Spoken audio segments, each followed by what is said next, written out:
मिनश्शैतानिर्रजीम बिस्मिल्लाहिर्रहमानिर्रहीम। तमाम तारीफ अल्लाह ताला के लिए जो मबूद बरहक है और हम सब ने लौट के उसी की तरफ जाना है।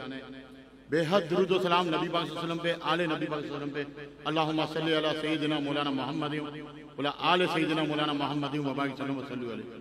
मेरे दोस्तों, मेरे भाइयों, मेरे बुजुर्गों, स्टेज पे बैठे हुए मेरे अमीर मोहतरम सादुद्दीन रिजवी साहब और तमाम दोस्तों, अस्सलाम वालेकुम। मेरे दोस्तों, जैसे कि आपको पता है, मेरा ताल्लुक कराची की ताजिर बिरादरी से है और मैं पिछले 20 सालों से कराची की बिजनेस पॉलिटिक्स का एक हिस्सा हूं। मुझसे बारहा दफा पूछा जा रहा है और अगर आप मीडिया पे भी मेरे इंटरव्यू देख रहे हो, एक ही बात की जा रही है कि तहरीक-ए-लब्बैक पाकिस्तान को चुनने की वजह क्या, या तहरीक-ए-लब्बैक पाकिस्तान के प्लेटफॉर्म से ही आप इलेक्शन लड़ने क्यों उतरे। मैं आपको ये बताता चलूं, आज तहरीक नामूस रिसालत, इससे बढ़ के तो कोई चीज हो ही नहीं सकती, हमारे ईमान का हिस्सा है। इसके बाद अब आप आ जाए दुनियावी मामलात में, तिजारत, सनत और बाकी जो मामला है या सोशल एक्टिविटीज, जिसका हमेशा हिस्सा भी रहे। मेरी अमीर मोहतरम से एक मुलाकात कराची में हुई थी पिछली दफा, और अगली मुलाकात लाहौर में मस्जिद रहमतुल्लाह आलमीन मस्जिद में हुई और उन्होंने मुझे बड़ा टाइम दिया।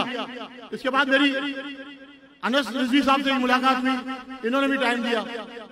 इन दो मुलाकातों में मैंने इनसे ये जिक्र किया, अनस साहब से भी, बगदादी साहब से भी और अमीर मोहतरम साहब से भी, कि हमारा मंशूर कोई ऐसा होना चाहिए जो इस्लाम से मुताबिकत रखता हो।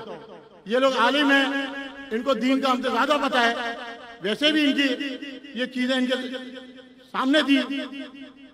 हमारा मानना ये है कि पाकिस्तान की तिजारत, मईशत और सनत ज़बू आली का शिकार क्यों है। इसकी वजह मैं आपको ये बताता चलूं, दीन का पैराहा तो अपनी जगह है ही है। 1971 में जब मुल्क 2 लाख हुआ, इसके बाद जिस पार्टी ने रोटी कपड़ा मकान का नारा लगाया, उन्होंने क्या किया हमारे साथ, उन्होंने पूरे पाकिस्तान की इंडस्ट्री को नेशनलाइज किया। नेशनलाइज करने के बाद जिन लोगों की इंडस्ट्री पे कब्जा किया गया, सनतों पे कब्जा किया गया, उनको फकीर कर दिया गया एक रात के अंदर। उसके बाद से लेके आज तक कराची के या पूरे पाकिस्तान के ताजिर और सनतकारों ने हमारी मईशत पे भरोसा नहीं किया।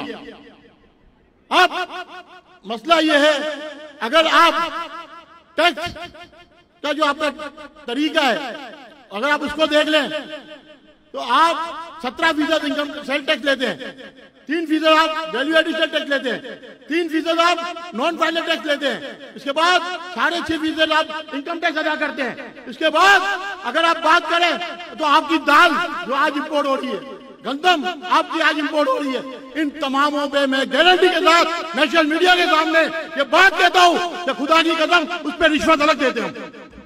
आपके दाल के कंटेनरों पे भी रिश्वत दी जाती है।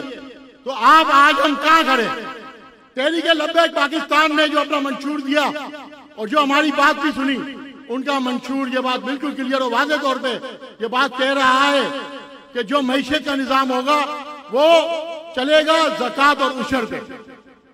हमारे अमीर मोहतरम ने हमें जो मंशूर भेजा उसमें वाज़ेह तौर पे लिखा गया है। अब आप सुने, हम जब अपना टैक्स फाइल करते हैं FBR को, हम जब अपना टैक्स फाइल करते हैं FBR को, और उसमें अगर हम ज़कात का लिखते हैं हमारा कि हमने इतनी ज़कात दी है, वो मानता ही नहीं।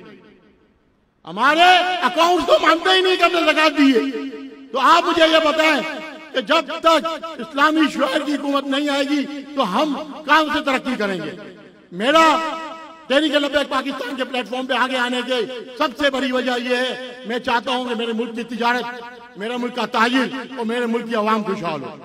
क्योंकि तिजारत की जिम्मेदारी हमने जब ली है, ताजिरों की जिम्मेदारी हमने ली है, आज हमारे साथ होता क्या है आपको पता है। पिछले दिनों स्टेट बैंक ऑफ पाकिस्तान ने तकरीबन 25,000 के करीब कंटेनर स्पोर्ट में ब्लॉक कर दिए।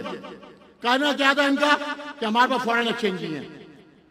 हमने स्टेट बैंक के गवर्नर से राब्ता करने की कोशिश की, हमने फाइनेंस मिनिस्टर से राब्ता करने की कोशिश की, हमने कॉमर्स मिनिस्टर से राब्ता करने की कोशिश की, किसी ने हमारी बात नहीं सुनी। मजबूरन स्टेट बैंक के गेट के बाहर जाके हमने धरना दिया। मीडिया गवाह है, आप गवाह। एक रात 2 दिन हम वहां बैठे रहे, जुम्मे की नमाज भी हमने वहां अदा की, जुमेरात की रात भी हमने वहां पे लिया, जुम्मे का बल्कि जुमेरात का रोजा भी हमने इनके गेट पे इफ्तार किया था जुमेरात का। इसके बाद कहां से फॉरेन एक्सचेंज आ गया, कैसे कंटेनर निकला है? फिर आपके कंटेनर को रोकने की कदम नहीं लगाने की कोशिश की गई, इसलिए कि हम जाग रहे थे, इसलिए कि हमें पता है कि मैशियत को किस तरह लेके जाना है। आपने एसएटीएफ पे जिस कॉमर्स मिनिस्टर, फाइनेंस मिनिस्टर ने साइन करवाया, आपको पता है आपके हकूक पे क्या डाका डाला गया। आपका स्टेट बैंक ऑफ पाकिस्तान आज IMF के आगे गिरवी रख दिया गया।